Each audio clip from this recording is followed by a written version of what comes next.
Pripyat was once a shining symbol of Soviet ambition, a city born not of centuries-old tradition, but of science and progress. Founded in 1970, this city was built to serve the workers of the nearby Chernobyl nuclear power plant, a state-of-the-art facility meant to fuel the dreams of the USSR's energy independence. Nestled along the banks of the Pripyat River, the city was designed with modern architecture, wide boulevards, lush parks, and a population that proudly embraced the promise of a bright future. For years, Pripyat thrived. Families lived comfortably in their apartment blocks, children played in the playgrounds, and the streets buzzed with life. Schools, cinemas, cultural centers, all stood as testaments to a planned utopia, the pride of Soviet engineering and communal spirit. The residents knew their lives were tied to the nuclear plant's operation, but they trusted the promises of safety and progress their leaders assured them. But beneath this glossy surface lay a fragile secret. Nuclear power, for all its promise, was an unforgiving mistress. The reactors were massive, complex machines, and small errors could cascade into disaster. The power plant workers were well trained, but the systems were prone to risks that no one fully understood, especially in the isolated, tightly controlled environment of the USSR. On April 26, 1986, this fragile balance shattered. The explosion at Reactor 4 was sudden and catastrophic. An ill-fated safety test, combined with human error and design flaws, ignited a chain reaction that tore through the reactor core. The initial blast was deafening, the flames scorching, and the radioactive cloud that rose was invisible, silent, and deadly. In the immediate aftermath, confusion reigned. The plant's operators tried to contain the disaster, but the scale was beyond comprehension. The Soviet government delayed public disclosure, downplaying the event and failing to order immediate evacuation. Meanwhile, residents of Pripyat went about their routines, oblivious to the invisible poison drifting in the air. It wasn't until nearly 36 hours later that evacuation orders arrived, too late to prevent the initial exposure to lethal radiation levels. More than 49,000 people were forced to leave their homes behind, sometimes with just minutes to gather their belongings. The streets emptied as if a ghost town had risen overnight. No one was allowed to return. The city's abandonment was eerie and abrupt. Personal belongings, toys, and furniture were left scattered in homes and schools. Meals sat half-eaten on kitchen tables, and celebrations planned for the May Day parade were forever frozen in time.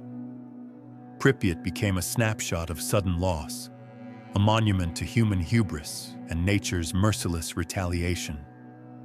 As days turned into weeks, the area around Pripyat was cordoned off, sealed as an exclusion zone. Only the so-called liquidators, firefighters, soldiers, and scientists were allowed to enter. Their grim task was to clean up the radioactive mess, often risking their lives without full knowledge of the dangers. The zone remains one of the most radioactive places on Earth to this day. Radiation levels varied wildly, sometimes spiking to lethal doses that could kill a human within minutes.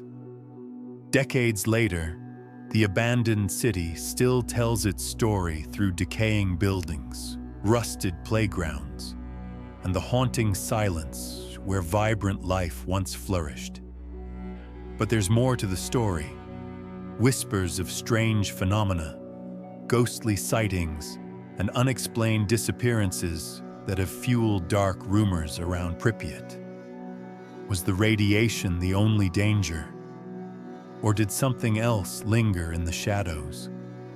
Some say that in the dead of night, the wind carries distant echoes of laughter and footsteps from empty streets. Others claim to have seen flickers of light or shadows moving through shattered windows. Whether these tales are fact or fiction, they add to the eerie mystique of a city trapped in time. The story of Pripyat is not just about a nuclear disaster. It is a cautionary tale about human ambition, the limits of technology, and the unseen costs of progress.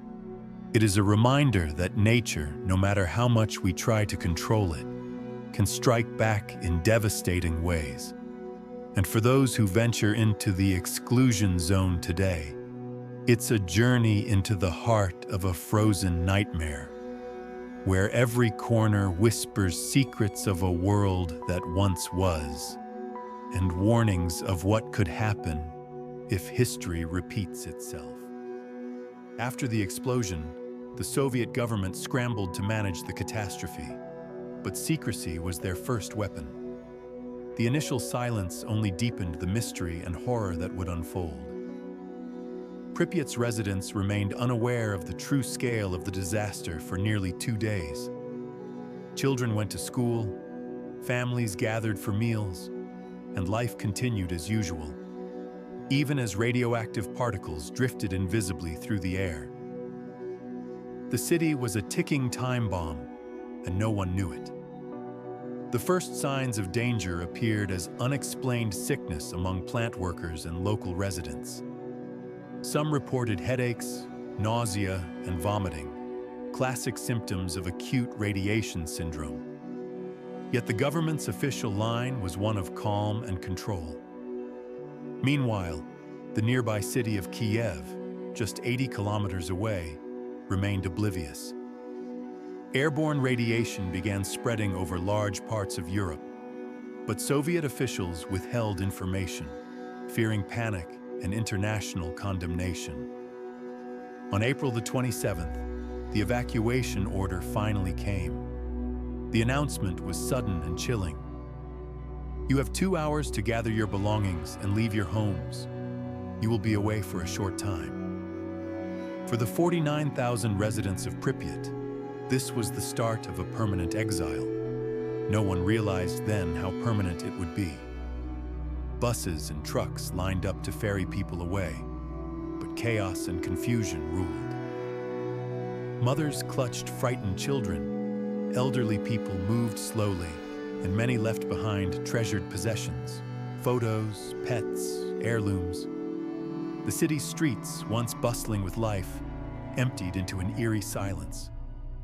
But evacuation was only the beginning of the nightmare.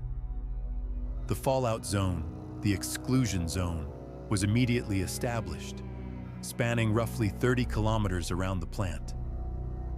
Entry was forbidden without government authorization, and even today, this radioactive wasteland remains one of the most contaminated places on Earth. Inside this ghost zone, time seemed to freeze. Buildings decayed under layers of dust and rust. Trees grew wild through cracked sidewalks, and nature slowly reclaimed its territory. Yet radiation was not the only menace lurking in Pripyat's shadows.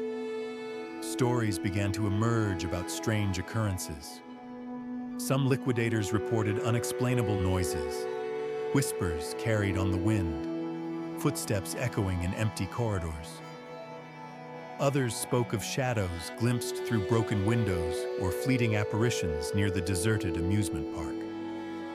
The amusement park, intended to open just days after the disaster, became one of Pripyat's most haunting symbols. The Ferris wheel, standing still and rusted, gazed silently over the abandoned city. A monument to dreams halted abruptly. Radiation sickness took a heavy toll. Firefighters and plant workers who rushed into the burning reactor faced deadly doses of radiation.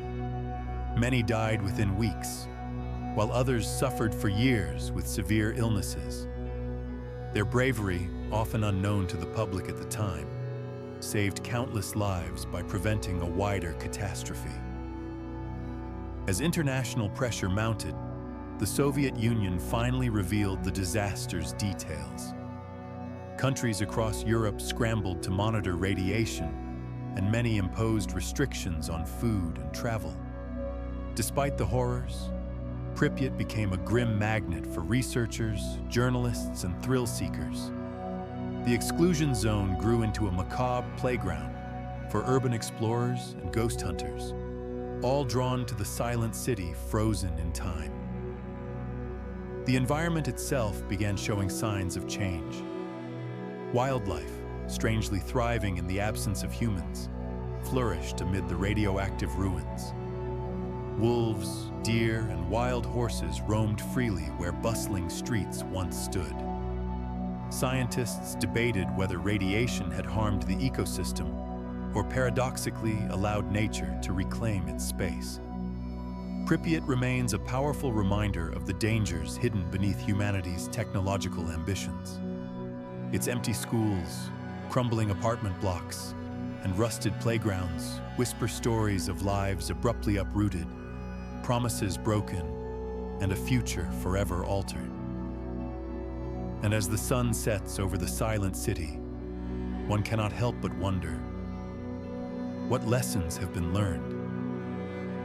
And what dark secrets still lie buried beneath the ghosts of Pripyat?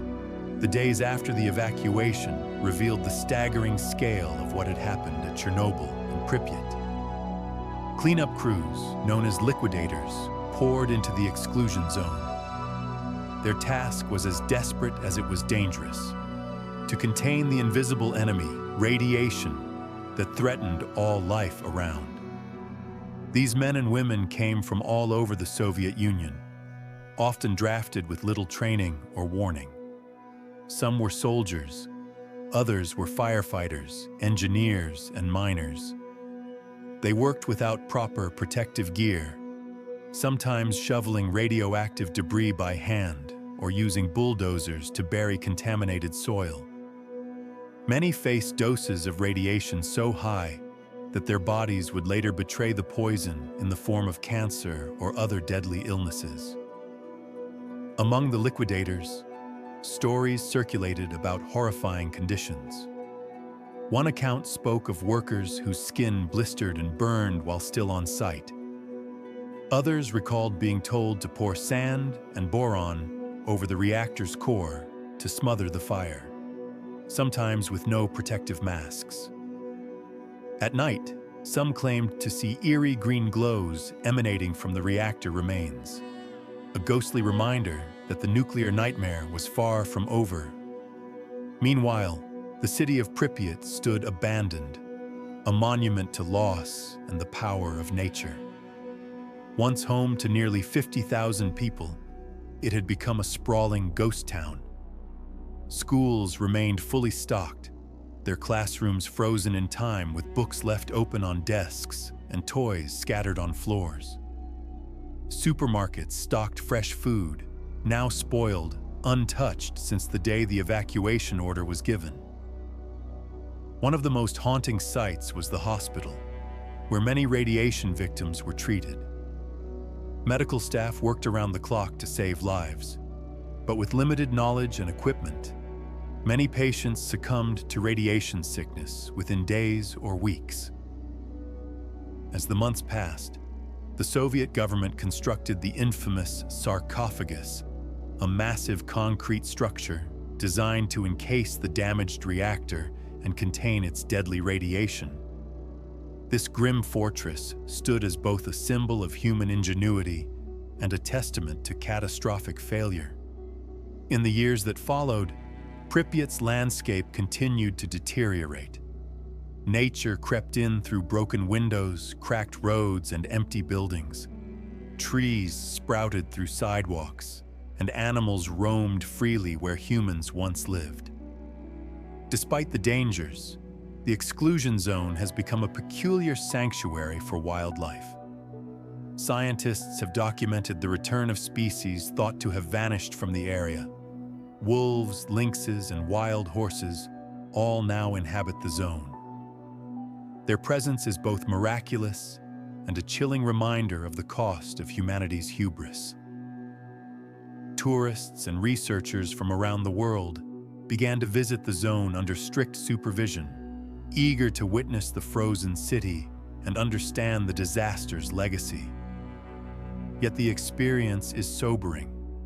The silence is oppressive, broken only by the wind and the distant creak of rusted metal. Rumors and legends grew around Pripyat's abandoned places.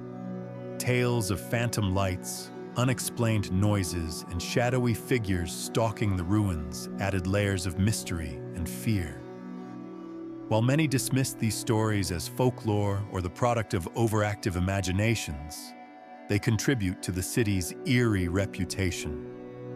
The psychological impact on survivors and evacuees is profound. Families were torn apart, lives uprooted. Many who fled Pripyat never returned, haunted by memories of sudden displacement and the invisible poison that chased them. Today, Pripyat remains frozen in time, a haunting testament to both the dangers of nuclear power and the resilience of life. Its story is a warning, a tragedy, and a stark reminder that some disasters leave scars not just on the land, but deep in the human soul. Years passed, but the shadow of the Chernobyl disaster loomed large, shaping the fate of Pripyat and the surrounding regions in ways few could have imagined. The sarcophagus that encased Reactor 4 was meant to be a permanent barrier, but nature and time conspired against it. Cracks appeared, corrosion spread, and the risk of a second catastrophic release of radiation remained a constant threat. In response, an even more ambitious project, the new safe confinement, was conceived. This massive steel structure, resembling a giant arch, was built to slide over the old sarcophagus, designed to last a century and prevent any further leaks. But while engineers fought to contain the physical remnants of the disaster, the invisible scars on human lives and the environment continued to unfold. Pripyat itself became a forbidden zone, a place erased from maps and public consciousness. The government strictly prohibited any unauthorized entry, but that did not stop the curious and the reckless. Illegal explorers, thrill seekers, and so-called stalkers began to infiltrate the zone, capturing haunting photographs of the deserted amusement park, where the Ferris wheel stood motionless, a grim symbol of lost childhoods. In the surrounding villages, stories emerged of families who refused to leave, hiding in the shadows of evacuation orders. These self-settlers risked their lives to maintain a connection to their homeland, defying the dangers for the sake of memory and tradition. Scientists continued to study the area, revealing surprising findings. While radiation levels remained dangerously high in certain spots, other areas showed signs of recovery. The flora and fauna exhibited mutations, some subtle, others grotesque, but many species adapted and thrived in ways never before observed. Yet the health consequences for those exposed to the fallout were devastating. Thyroid cancer rates skyrocketed, especially among children. Studies linked radiation exposure to increased risks of leukemia, birth defects, and other chronic illnesses. The disaster's toll was not just immediate, but stretched across generations, complicating lives with fear, stigma, and uncertainty. The political fallout was equally significant. Chernobyl exposed critical flaws in Soviet governance and secrecy, contributing to growing public distrust and international condemnation. It hastened policies of glasnost and perestroika, ultimately influencing the collapse of the Soviet Union itself. In popular culture, Chernobyl and Pripyat took on mythic status. Documentaries, movies, books, and video games explored the disaster's drama, its horror, and its lessons. The 2019 HBO miniseries Chernobyl rekindled global interest, blending fact and fiction in a gripping retelling that reached millions. Despite all this, questions linger. What really happened in the immediate moments after the explosion? How many lives were lost or forever altered? Could it happen again? Pripyat's story is far from over. As the exclusion zone slowly opens to more controlled tourism and research, it serves as a living laboratory, a place where humanity confronts the costs of technological ambition and the fragile balance between progress and destruction. Visitors walking through its empty streets often report a strange mix of awe and sadness. The city's silence echoes the voices of those who once laughed, loved, and dreamed there. Each abandoned building, every rusted playground, stands as a monument to a world abruptly halted. Yet, amid the decay, life persists. Birds nest in rooftops, wildflowers bloom in cracked concrete, and hope flickers in unexpected places. Pripyat remains a ghostly reminder that even in the darkest shadows, nature endures and human memory refuses to fade. Decades after the fateful explosion, the world still feels the ripple effects of Chernobyl and the abandoned city of Pripyat. What was once a bustling town frozen in time is now a symbol of both human hubris and resilience. The exclusion zone, spanning roughly 2,600 square kilometers, remains one of the most radioactive places on Earth.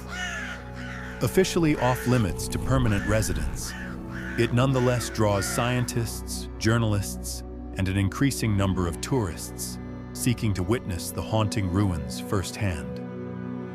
These visitors walk through silent streets lined with empty apartments, schools, and hospitals, frozen moments from a life abruptly stopped. Yet, this ghost town is far from dead. Wildlife thrives here in astonishing numbers. Wolves, deer, wild boars, and even rare birds have reclaimed the land, seemingly immune to radiation's deadly touch, or perhaps adapting in ways science has yet to fully understand. The paradox of life flourishing amid desolation adds another layer of mystery to Pripyat's story. Meanwhile, the people who once called this place home face a complex legacy. Many survivors and evacuees carry lifelong scars, both physical and psychological. The sudden uprooting, coupled with years of secrecy and misinformation by authorities, left deep wounds. Families were scattered, traditions broken, and a collective trauma passed down through generations. Numerous studies continue to unravel the true human cost. Estimates vary, but thousands have suffered illnesses linked to radiation exposure, and the emotional toll is immeasurable. Efforts to provide medical care, compensation, and support have been ongoing, yet controversies and bureaucratic hurdles remain. Chernobyl also ignited a global conversation about nuclear power, its promises and perils. The disaster prompted reforms, safety overhauls, and in some countries, a complete re-evaluation of nuclear energy policies. Yet, debates rage on. Can nuclear power be truly safe? What lessons have we learned, and what mistakes might still be lurking beneath the surface? Pripyat's empty Ferris wheel, illuminated faintly by the occasional sunbeam piercing through clouds, stands as a stark reminder. It's a symbol of innocence lost, dreams interrupted, and the precarious line humanity walks between technological progress and catastrophe. Some say the city is cursed, others view it as a testament to endurance. For many, it's both, a chilling ghost story and a cautionary tale etched in concrete and steel. The recent influx of tourists and media attention has sparked concerns about safety and respect. Is it ethical to treat a disaster site as a tourist attraction? Can the memories of those affected be honored while satisfying curiosity? Despite the questions, Pripyat endures, quiet, eerie, and impossible to ignore. It's a place where the past refuses to be forgotten, where every cracked window and rusted playground tells a story of hope, loss, and the fragile nature of human existence. As the sun sets over the abandoned city, casting long shadows that dance with the ghosts of the past, one truth remains clear. Pripyat and Chernobyl are not just relics of a disaster. They are mirrors reflecting the risks humanity faces when ambition outruns caution. Their stories warn us, challenge us, and demand that we never forget.